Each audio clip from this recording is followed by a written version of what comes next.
Olá, tudo bem? Espero que tenham tido um ótimo dia 24, né? E que o Natal tenha sido e continue sendo maravilhoso para todos vocês. Mais uma vez, um ótimo Natal a todos.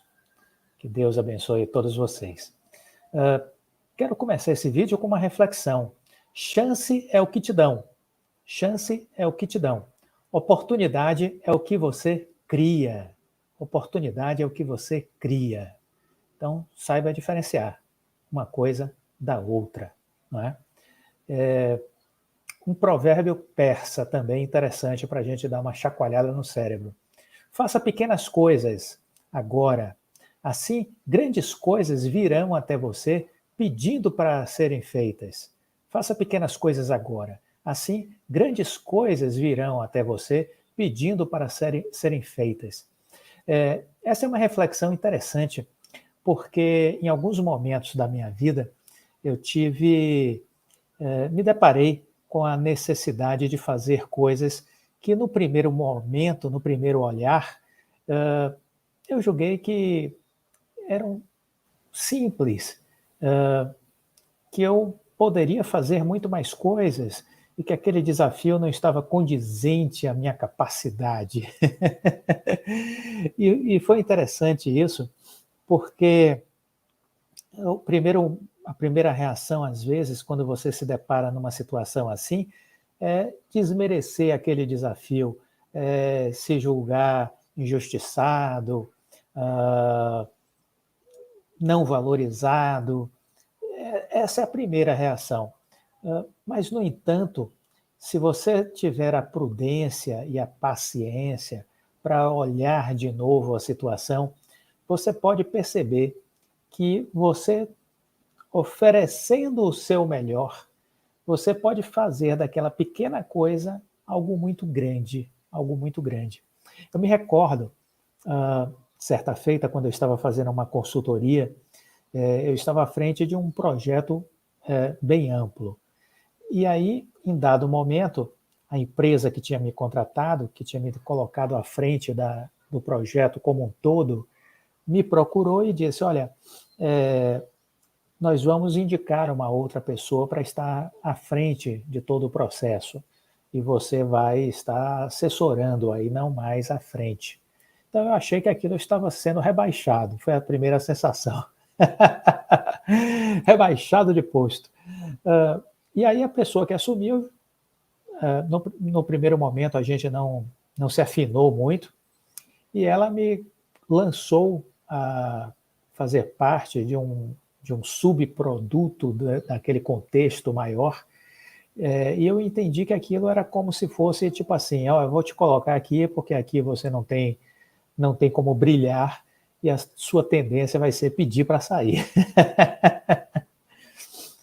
Então eu procurei, em primeiro lugar, não dar o braço a torcer, né, de não pedir para sair. E eu comecei a olhar aquilo tudo e perceber que aquele patinho feio que eu estava agora me deparando podia virar um belo cisne.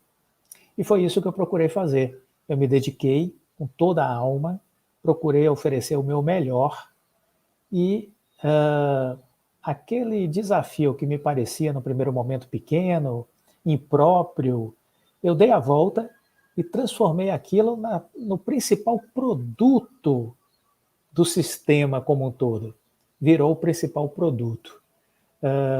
E isso fez com que o nosso trabalho fosse reconhecido por toda a diretoria da alta administração, da presidência, o conselho de administração da empresa, né, que tinha me contratado. Então, de novo, quer dizer, adapte-se, seja flexível, não fique monolítico, né, resistente, refratário. Tenha calma, respire, busque o equilíbrio e faça o seu melhor, porque certamente você vai conseguir dar a volta e transformar aquilo que parece pequeno em algo grandioso. Foi isso que eu fiz, deu super certo, e é esse início de vídeo, eu procuro compartilhar essa experiência com vocês, na expectativa de que isso também seja útil para vocês, para o momento de vida de vocês, quando se depararem com uma situação assim, lembrem desse vídeo e dessa conversa. Muito bem, vamos seguir com aquele vídeo do Rodrigo Abreu, vamos seguir com ele, nós vamos continuar com a análise do vídeo anterior, né? E com a fala do Rodrigo Abreu, e a gente vai estar comentando os pontos que a gente julga mais importantes. Vamos a ele. Além de tudo isso, a gente ainda continua convivendo com os desafios históricos da indústria de telecom, que, infelizmente, eles persistem, né? Eles continuam a ter um play importante na indústria. Um deles, especificamente no nosso caso, e no caso de outras concessionárias, que é um ônus regulatório.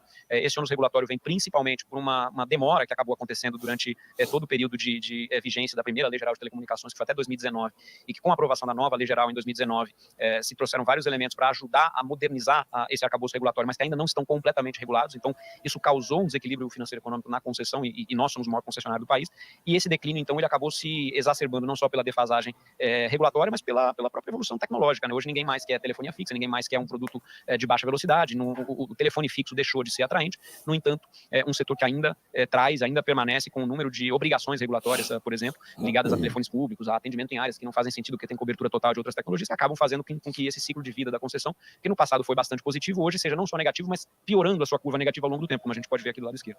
E isso acontece em paralelo com a concorrência de outras categorias de produto para todo o setor de telecom. Tá? Então, todos os players de OTTs, seja do ponto de vista de conteúdo ou mesmo de comunicação, acabaram tomando o espaço da cadeia de telecom que, de alguma maneira, as operadoras têm que voltar a se inserir nele, e outros players de B2B, que acabam tomando um pedaço dessa cadeia de infraestrutura. E as operadoras, então, têm também tentado se inserir nesse ambiente de outras categorias de produto para poder fazer uso da sua própria infraestrutura, fazendo assim com que, pelo menos, elas consigam capturar um pedaço maior da geração de valor que acabou acontecendo em relação à mudança e inserção desses outros players ao longo do tempo, né?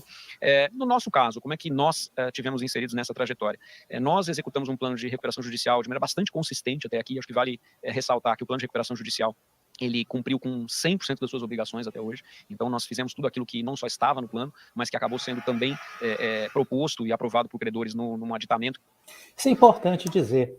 100% do plano de aditamento, 100% do plano de recuperação, né, proposto pela Oi foi executado. Houve atrasos no processo, mas que não dependeram da Oi. Os atrasos se devem aí à procrastinação do CAD, da Anatel. Isso prejudicou sim a Oi, mas é importante salientar que todo o compromisso do que estava no plano traçado pela Oi para a recuperação judicial, pelo Rodrigo Abreu, foi executado 100%. 100%. O atraso, de novo, o que teve de atraso da recuperação judicial foi por conta do CAD, da Anatel, prejudicaram a Oi, geraram prejuízos para o fluxo de caixa da Oi, né? Atrasaram a saída da recuperação judicial e agora, por fim, este imbróglio envolvendo as operadoras, que, ao meu ver, né, estão aí apenas querendo sangrar a Oi. Para mim, o objetivo claro é esse. O que eles alegaram é que a Oi teria entregue menos clientes do que o que tinha sido dito. Não procede. As operadoras, nos bastidores, desde do processo de leilão até o closing da operação, que durou bastante tempo, né? Quase 12 meses, durante todo esse tempo as operadoras procuraram tirar clientes da base da Oi, dizendo, a gente está adquirindo a Oi Móvel, venha para cá logo, a gente já vai antecipar a migração. Então as operadoras, a TIM, a Vivo, claro, durante 12 meses foram tirando clientes da base da Oi. Então não faz o menor sentido essas operadoras dizer que a Oi entregou menos clientes do que o que tinha sido pactuado, porque na verdade elas sabem que elas estavam retirando durante 12 meses de forma perene, né, consistente, clientes da Oi Móvel. Então não procede, né, esse argumento delas. No fundo elas estão sangrando, querendo sangrar a Oi por conta de se ver ameaçadas, né? Claro e TIM, nesse novo momento de virada de fibra ótica, perderam relevância, né? Do ponto de vista de conectividade. São duas empresas que estão ali em quinto, sexto lugar, sétimo lugar no ranking das principais operadoras de fibra ótica e muito distantes de Oi e de Vivo. Então, eu acho que elas quiseram foi dar uma sangrada na empresa, prejudicar o quanto fosse possível. Esse é o meu entendimento em relação ao que eles estão fazendo, né? Mas esse é um processo também que deve estar ultimando em pouco tempo. Que foi feito lá em 2020, lá no meio de 2020. E lembrando esse histórico, é importante para as pessoas que principalmente entraram, conheceram o caso mais tarde, lembrando desse histórico, embora para nós não seja nenhum, entre aspas, motivo de orgulho, não é um título que nenhuma empresa gosta de disputar, isso é a maior recuperação judicial de qualquer tipo de situação, mas ela acabou sendo, na sua época, a maior recuperação judicial do país. E foi feito, então, em 2016, 2017, uma busca de um plano que desse viabilidade para a companhia poder continuar se reestruturando. Se aprovou uma nova governança muito grande em 2018, então com um novo conselho, com uma retomada de investimentos. Naquele momento foi que se tocou o conselho da companhia, foi que eu acabei entrando como conselheiro. Nós fizemos um plano de transformação em 2019, 2020, no qual ficou definida a necessidade da venda de ativos, a necessidade da separação estrutural, a necessidade de sair da operação de telefonia móvel, porque sem essa saída nós não teríamos capacidade de investimento para continuar buscando o crescimento de longo prazo. E aí, ao longo de 2021, e agora com os encerramentos em 2022, a gente implementou principalmente todas as etapas estruturantes desse novo plano, que vieram com a separação estrutural, com a venda das UPIs, que são as unidades produtivas isoladas da recuperação judicial, tanto a venda de torres, quanto de data centers, quanto de imóveis, e aí as duas grandes, que é a venda do controle da Vital e a venda da operação móvel para os três compradores. E com isso, a gente criou o que estamos convencionando chamar de Nova Oi. A Nova Oi é uma empresa que tem foco no consumidor e aí usa a infraestrutura de terceiros, ainda tem alguns desafios pela frente, mas ela tem uma reconfiguração completamente diferente em relação àquela do passado. Acho que eu já disse isso algumas vezes, mas a certeza de continuar a fazer a mesma coisa e ter um resultado diferente é que ele não viria, né? Então a gente efetivamente precisava mudar bastante a estrutura e a estratégia da companhia para olhar para frente. Vale destacar aqui que de 2019 para 2022, a Oi investiu 30 bilhões de reais. 30 bilhões de reais foi o investimento que a Oi fez na sua transformação. A Oi deixou de ser uma empresa de telefonia fixa, de telefonia móvel, de internet de fio de cobre, e passou a ser uma nova empresa pautada, sobretudo, em fibra ótica. Saiu de uma conta de poucos milhões de reais em 2019, 2018, 2019, para 4 bi agora, no terceiro TRI de 2022, já totaliza 4 bilhões de receita no ano proveniente de fibra ótica. Então foi uma grande transformação. A parte de tecnologia também cresceu bastante, e a parte de legado, que é a velha empresa, vem regredindo, a tendência é buscar o zero, né? Então, foi um grande processo de transformação, e uma empresa que, durante toda a recuperação judicial, investiu pesadamente para garantir o seu futuro. Isso também é outro mérito que a gente tem que reconhecer do Rodrigo Abreu, porque a gente não consegue enxergar, aqui no Brasil pelo menos, uma empresa que está passando por uma profunda crise e ela navega por toda essa crise fazendo um investimento de tal ordem, de tal vulto. Não conheço nenhuma história semelhante a essa, capitaneada pelo Rodrigo Abreu. O que significa a Nova Oi? O que é essa nova empresa? Ela é uma empresa que nasce aí com uma receita próxima a 10 bilhões de reais, e esses 10 bilhões de reais significam pouco mais de metade da receita original da companhia, que tinha a receita móvel dentro da sua receita. Vocês lembram que era uma receita aí da ordem de 18 bilhões, 18, 19 bilhões de reais mais ou menos, e ela está dividida aqui em basicamente 4 grandes grupos de componentes de negócio. Os dois componentes principais, os componentes que a gente chama de componentes core, são a Oi Fibra, então toda a base de clientes residenciais e clientes empresariais, os clientes de pequena e média empresa, voltados para o crescimento da fibra, da banda larga em fibra e dos serviços associados à banda larga em fibra. É um crescimento acelerado. A gente já está chegando aqui a 4 milhões de casas conectadas, 18 milhões de casas passadas no terceiro TRI. A gente tem uma expectativa de subir esse número muito para até 2025 em casas passadas, obviamente contando com a participação da Vital. E é o carro-chefe da companhia, com 43% do crescimento da receita e com a maior parte do crescimento da receita. Vamos lembrar aqui que a Oi Fibra, hoje é fácil de olhar para trás e falar, pô, não, uma aposta acertada, e a fibra é óbvio que a fibra ia crescer. Mas a companhia lá em 2019 tinha uma receita de fibra que não chegava a 100 mil reais. Então, assim, era 100 milhões de reais, desculpa, era uma receita incipiente, 50, 60 milhões de reais. Hoje a gente está olhando para uma receita anualizada de mais de 4 bilhões de reais. Então veja, 100 milhões de reais receita de fibra em 2019. 100 milhões de reais receita de fibra em 2019. Receita em 2022.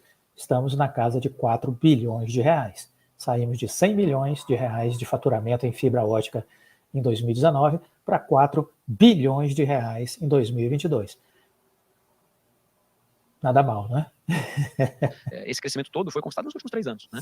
O segundo grande componente da empresa é a Oi Soluções, que é uma empresa de soluções para grandes empresas, uma integradora de soluções para o mercado corporativo. A Oi Soluções atende 4.500 clientes, grandes e médias empresas. 4.500 clientes, grandes e médias empresas, nacionais e internacionais, na área de tecnologia. Ela se converteu em um player de TIC. O que é o TIC? São as tecnologias da informação e comunicação. E isso se baseia em clientes, grandes clientes que, além da necessidade de conectividade, precisam de serviços de TI. E a Oi Soluções é hoje uma das maiores provedoras desses serviços de integração, de comunicação com tecnologia da informação. A gente tem mais de 80% das empresas no portfólio, das grandes empresas do Brasil no portfólio, e essa unidade representa aí cerca de 30%, um pouco menos de 30% da nossa receita total desses 10 bilhões. E além disso, a gente tem um outro componente que, do ponto de vista de receita consolidada na empresa, ele é pequeno, 8%. Nós temos 2 subsidiárias integrais, que são a Rede Atata, uma empresa de serviços de campo, e uma empresa de call center. São empresas menores, bastante menores comparadas com as duas unidades core, mas que tem uma participação interessante do ponto de vista de estratégia. Mas um terceiro componente das subsidiárias é a nossa participação na Vital. Então, de novo, a empresa com faturamento previsto para esse ano de 10 bilhões de reais, a Nova Oi, e tem 2 empresas que ela é dona 100%.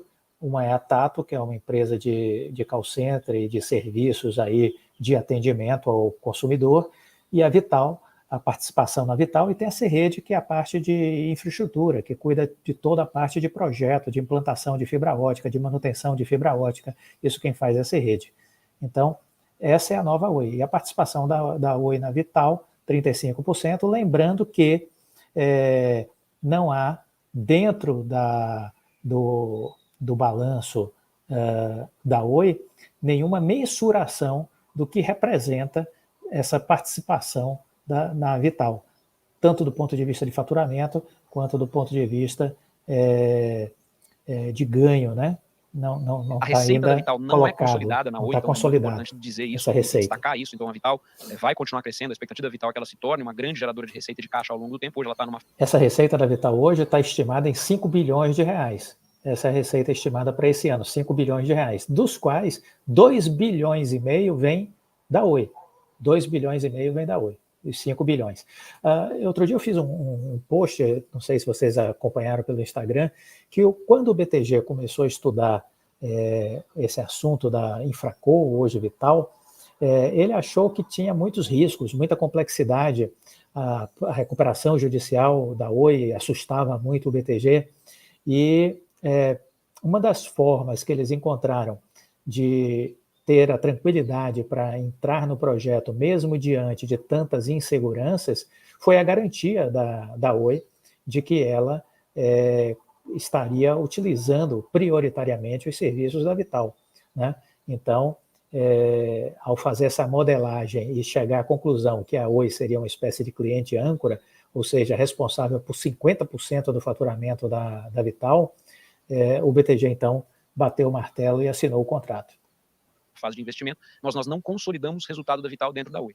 No entanto, a participação na Vital é uma participação muito importante para a gente do ponto de vista futuro, porque a gente prevê uma valorização substancial do nosso equity, do nosso capital na Vital, que no futuro ajuda a equilibrar a nossa equação de estrutura de capital e necessidade de liquidez para poder equacionar a estrutura financeira da companhia no longo prazo.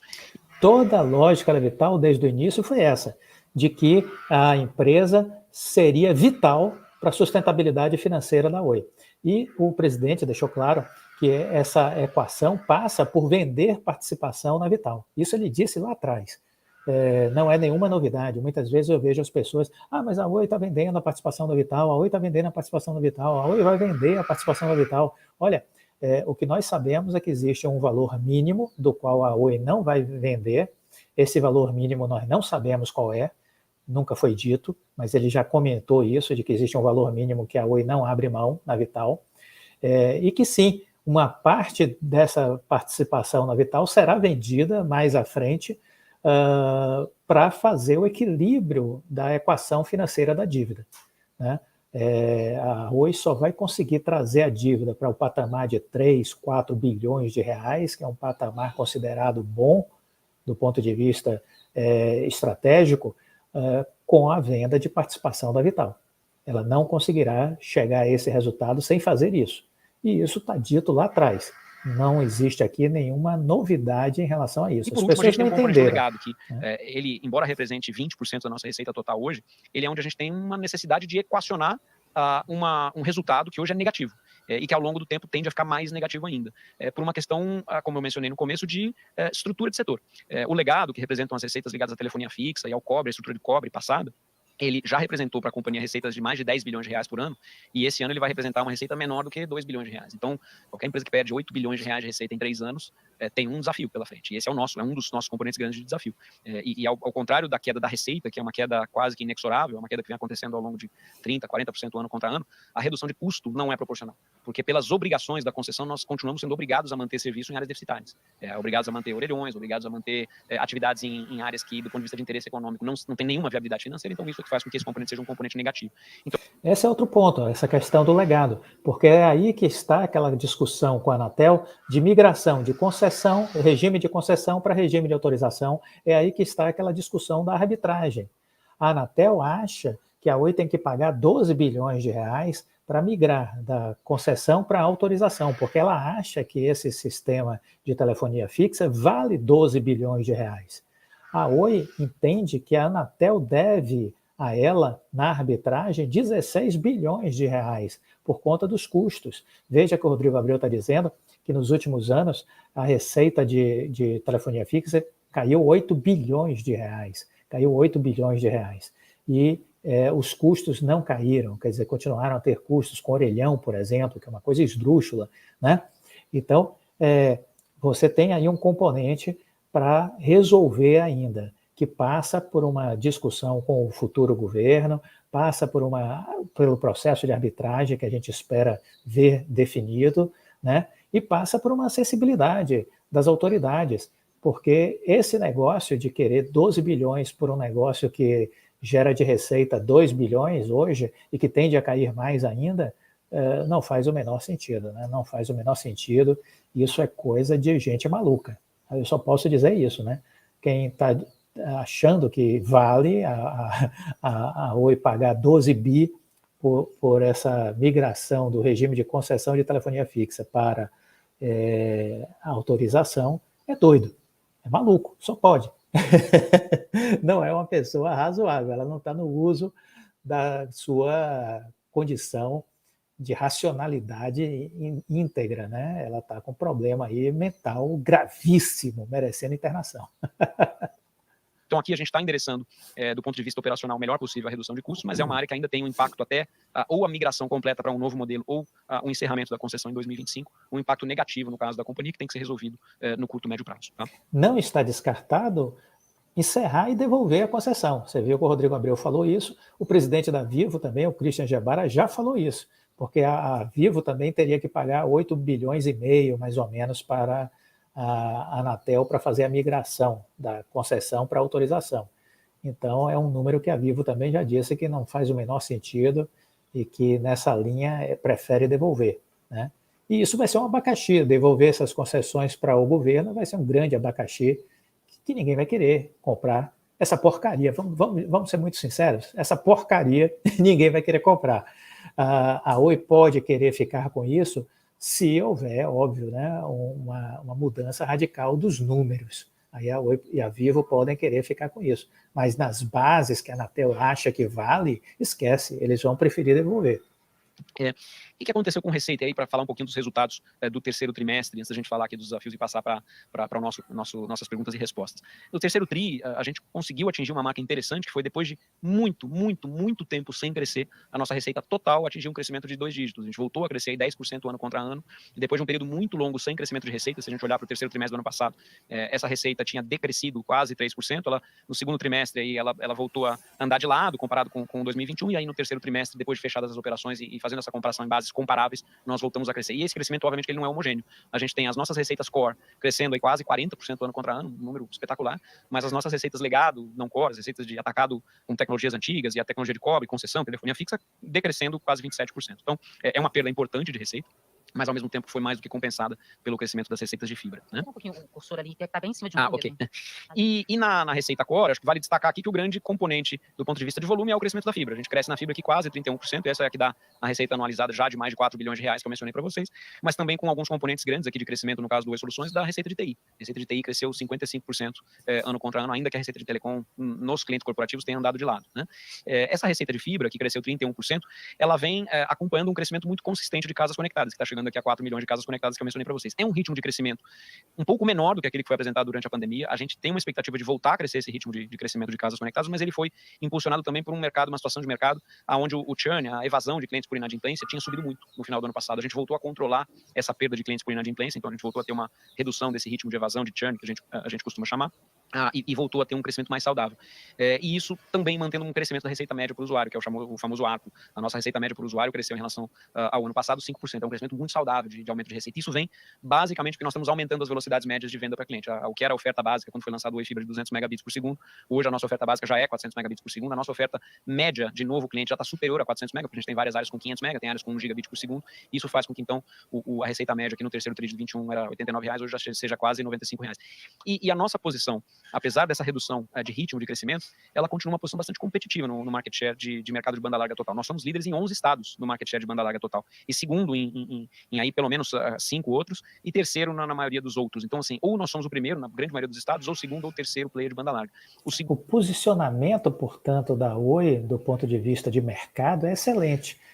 Ou você é primeiro, segundo ou terceiro. Na maioria dos estados brasileiros, você é primeiro.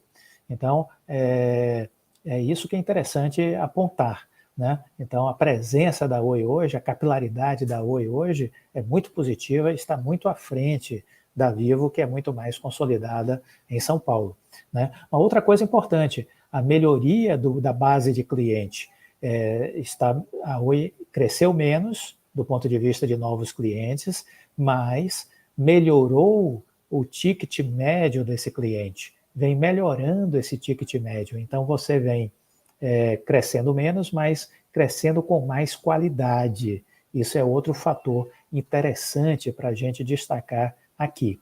Uma outra questão, as casas conectadas. A meta para 2025 é chegar em 8 milhões de casas conectadas. Lembre-se que a meta da Vital é chegar em 30 e tantos milhões de casas conectadas. A Vital tem como meta dobrar o número de casas conectadas de hoje para 2025. A Oi é a mesma coisa. E aí vale lembrar que o próprio Rodrigo Abreu falou isso em certo momento, de que o planejamento estratégico das duas empresas é feito de forma compartilhada. Então, as metas de uma são as metas de outra também. Isso é importante entender, né? Então, em 2025, a Oi vai continuar sendo responsável por 50% do faturamento da Vital. Continuará sendo um cliente âncora importante da Vital, né? Não existe Vital sem Oi. O pessoal não entendeu isso. Não existe Vital sem Oi. A Oi é vital para a Vital, assim como a Vital é vital para a Oi.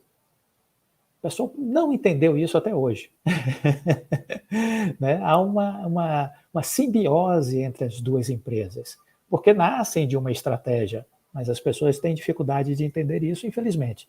Mas é essa a realidade. Então, existe aí sim uma estratégia que aponta para essa duplicação de clientes conectados por parte da Oi e de casas passadas por parte da Vital.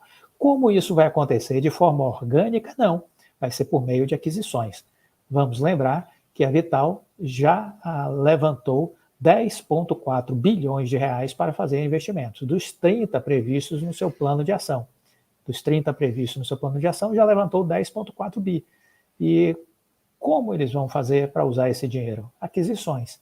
Eu tenho essa crença de que veremos nos próximos meses algum anúncio relevante de aquisição feito por parte da Vital, né? E aí eu entendo que na hora que a Vital agir e fizer uma aquisição, ou mais de uma aquisição, as empresas compradas pela Vital de infraestrutura de fibra já têm também bases de clientes. Essas bases de clientes serão negociadas com a Oi para que a Oi assimile essas bases de clientes também para utilizar isso no seu crescimento. Então, é essa a estratégia que eu estou enxergando. Segundo player em número de estados com liderança, tem 8 estados, nós temos 11, o terceiro tem 5 estados. Então é uma participação de destaque nesse mercado que cresce. Obviamente que aqui, para nós, do ponto de vista de número total de clientes, o estado de São Paulo talvez seja o estado que ainda causa o maior desequilíbrio, que é um estado onde a gente começou a operar há muito pouco tempo, ele tem uma participação muito grande no mercado total, mas a nossa posição competitiva no mercado geral é muito boa. O Oi Fibra é um produto de performance, é uma operação que funciona, né? E essa operação funciona principalmente pela separação estrutural que nós fizemos, pela contínua expansão de cobertura de fibra da Vital. Se nós não tivéssemos segregado a Vital, fazendo a operação de venda da infraestrutura, do controle da infraestrutura, esse ritmo de crescimento de casas passadas, que cresceu aí praticamente 36% de 2021 para 2022, não teria sido possível. Porque ele é um ritmo de crescimento que precisa de muito investimento, precisa de um capex muito pesado, precisa de um ritmo de investimento de 5, 6 bilhões de reais por ano. E, obviamente, na nossa situação de empresa, de caixa, de ainda ser uma empresa não geradora de caixa, esse investimento continuado era inviável. Então, essa separação foi basicamente para endereçar esse desafio e ele tem dado certo, a gente conseguiu fazer com que a Vital conseguisse ter uma operação de sucesso. E, recentemente, acho que vale a pena chamar a atenção para 2 eventos que acabaram acontecendo aí há poucas semanas, mas que dão uma medida do potencial da empresa, que foram, em primeiro lugar, um aporte de capital na Vital, com uma entrada de um fundo que é um fundo muito reconhecido, institucional, investidor de longo prazo, que é o CPPIB, que é o maior fundo de pensão do Canadá, o Canada Pension Plan, Investment Board, e eles fizeram um aporte de 2,5 bilhões de capital na Vital, muito mais por acreditar na infraestrutura, acreditar na estratégia de infraestrutura de longo prazo, o que dá uma solidez para a empresa, ela passa a depender menos de dívida, e apesar disso ter trazido uma pequena diluição adicional na nossa participação, ela traz uma diluição, mas aumenta o valor da companhia. Então, do ponto de vista de participação, a gente continua com uma participação equivalente à que tinha antes. E o segundo elemento aqui foi o acordo com a TIM. Muita gente pergunta para a gente, poxa, mas não é prejudicial para a Oi uma outra competidora passar a usar a infraestrutura da Vital? E para a gente, não, justamente o contrário. A Vital foi criada para ser uma empresa de rede neutra. Uma empresa de rede neutra precisa ter mais de um cliente para se viabilizar, para ter uma estratégia de longo prazo, para poder se valorizar. E esse acordo, então, mostra que a empresa, de fato, está conseguindo conquistar o mercado, está cumprindo com o papel de virar uma rede neutra de fato. E, obviamente, a gente vai ter, sim, no varejo mais competição, mas isso reforça a estratégia de longo prazo, que também passa pela valorização da empresa de infraestrutura, né? Do ponto de vista aqui, ainda falando de resultados de terceiro trimestre, na Oi Soluções, que é a nossa unidade corporativa, nós tivemos também um crescimento, então foi um crescimento até maior do que o crescimento total da empresa, aí de 14%. Foi muito impulsionado esse crescimento pela aceleração das vendas de serviços de TI, de soluções de TI, e esse portfólio de TI continua crescendo. Então, o que está acontecendo aqui no mercado corporativo é que, embora Telecom esteja andando de lado, então vocês veem aí um decréscimo de -2%, -1% no trimestre no ano, a gente vê que a receita de TI continua crescendo, cresceu 55% comparado com o ano passado, e a tendência aqui é que no médio prazo essa receita seja continuamente mudada para até chegar, eventualmente, a uma proporção aí de 50% da receita com TI, 50% da receita com Telecom. E é assim que a gente vai manter a nossa unidade corporativa saudável, gerando resultados. Agora, em paralelo com tanto a operação da fibra quanto a operação da área corporativa, a gente precisa continuar fazendo uma ação muito intensa de redução de custos. Essa é uma premissa do modelo, sempre foi. Ela ainda não está completa, até porque a nossa transição não está completa. A gente conseguiu fechar as 2 transações de venda da infraestrutura e da móvel faz pouco tempo. Nós ainda estamos operando, no caso da móvel, por exemplo, toda a transição para as 3 compradoras. Então, nós ainda temos uma equipe que opera os clientes móveis, que faz atendimento de clientes móveis, que faz a operação técnica de parte da rede. Essa operação, ao longo do tempo, vai ser descontinuada com a transição completa da operação para os 3 compradores. E, com isso, a gente ainda espera um impacto bastante relevante de redução de custos para o futuro. A gente teve uma redução bastante significativa de 16% ano contra ano, embora aqui vale a pena ressaltar que nessa mudança de modelo é importante lembrar que tem um componente de custo que vai continuar subindo. E, na verdade, esse componente de custo continuar subindo significa que a estratégia do ponto de vista de crescimento de mercado está dando certo, porque ele é um componente que depende basicamente do crescimento da receita. À medida em que a gente tem que usar a rede da Vital, se eu cresço a minha receita, eu cresço o meu uso da rede da Vital, esse componente de custo sobe. Mas na nossa visão, os outros componentes de custo todos têm que baixar, incluindo estrutura da companhia, incluindo overhead, incluindo gestão, incluindo custo de aquisição de clientes, incluindo até mesmo a estrutura de pessoal. Então, a gente ainda tem pela frente várias iniciativas de redução de custo a se completarem, a se aprofundarem para a equação toda chegar na equação que a gente quer ver para a companhia no médio e longo prazo. E esse novo modelo, ele tem uma geração de caixa melhor. Aqui vale a pena destacar que a gente tem do lado esquerdo uma medida do impacto do legado e do lado direito até o que a gente está fazendo além do operacional para fazer com que o legado possa ter um impacto menor ao longo do tempo. Mas a receita líquida da companhia, ela, de maneira consolidada, ela tem aí 2,7, quase 2,8 bilhões no trimestre, dos quais quase R$1 bilhão de legado. Mas esse legado, ele decresceu 30%, ele vai continuar decrescendo. Então, no próximo trimestre, a gente certamente vai ver um outro decréscimo desse componente de receita. E esse componente de receita, ele não vem acompanhado necessariamente do corte de custo equivalente, porque, como eu mencionei, ele está ligado a obrigações. Então, quando a gente olha as margens EBITDA da companhia, se a gente desconsidera o legado, a gente tem uma margem de 14% e que deveria continuar subindo para mais próximo de 20%. Se a gente inclui o legado, esse EBITDA de rotina está mais para 8%, porque o legado ele contribui com um EBITDA negativo nesse caso. A mesma coisa vale para o CAPEX. O CAPEX ainda é um CAPEX um pouco mais alto do que o nosso CAPEX de rotina para o ano que vem, mas ele também tem um impacto de legado e que, infelizmente, é um CAPEX puramente obrigacional. Se fosse uma escolha da companhia, esse CAPEX não seria feito, porque ele está voltado para obrigações que já não fazem mais sentido. O que a gente está fazendo do ponto de vista regulatório para tentar endereçar esses temas? Um deles, como eu já mencionei, é uma discussão muito contínua com a agência para reduzir obrigações, desde que possíveis. E aí a gente tem dois processos. Um deles que é uma arbitragem com a Anatel. Nós temos uma arbitragem muito grande com a Anatel, que reivindica aí pleitos que são muito grandes ao longo de vários anos de concessão e no nosso entendimento, de maneira substanciada, existe um pleito de ter uma compensação de resultados de desequilíbrio da concessão que vão a mais de 15 bilhões de reais. Por outro lado, a gente tem uma discussão toda bastante pública em relação aos saldos de migração para poder migrar da concessão para a autorização e aí com isso interromper as obrigações que hoje faz com que a gente tenha que investir em áreas deficitárias, que pode levar a uma obrigação aqui de investimentos adicionais de 12 bilhões. Mas, de qualquer maneira, nós estamos contestando esse saldo, e aí nós recentemente tivemos uma vitória para ser admitidos como amicus curiae, no caso da análise que o TCU está fazendo desse caso. A nossa visão é que esse saldo de migração deveria baixar bastante, mas, de qualquer maneira, a gente vê aqui um saldo que, ao final desse processo, que é um processo que vai ainda por algum tempo, a gente prevê aqui resultados iniciais no final do ano que vem e definitivos mais para final de 2024, mas a gente veria aqui um saldo positivo para a companhia, que nos ajude a reequilibrar todo esse resultado negativo que a concessão vem trazendo para a companhia, né? Muito bem. Então, isso é que é importante a gente estar atento. São essas coisas que a gente precisa estar atento, né? São números interessantes, são números importantes. Precisamos entender toda essa dinâmica. Nesse caso da arbitragem versus migração, isso é ainda um ponto estratégico. Migrar ou não migrar será uma decisão da empresa e vai depender muito dos números, né? E desse encontro de conta, dos números que o governo entende que é devido versus os números que a empresa está pedindo de compensação por conta de todos os anos aí de prejuízos causados pelo regime de concessão de telefonia. Há de se esperar ainda, estamos falando aí de 2023, 2024, 2025. São anos ainda que esses assuntos estarão sendo debatidos, mas o presidente da empresa segue confiante no processo de arbitragem, ele entende que a Oi vai ganhar esse processo de arbitragem, trabalha com este cenário desde o início e vamos aguardar. Esse é um outro componente importante nessa equação da Oi. Uma coisa é a Oi evoluir tendo esse assunto da arbitragem favoravelmente a ela, outra coisa é ela perder essa batalha da arbitragem. Então, temos que acompanhar com lupa este assunto, porque este assunto ele é vital também para a Oi. Muito bem, esse foi o nosso primeiro vídeo deste dia 25, né? Eu espero que esteja sendo útil para vocês, para essa reflexão natalina e que a gente pretende concluí-lo logo mais. Um grande abraço, fica com Deus e até a próxima. Tchau.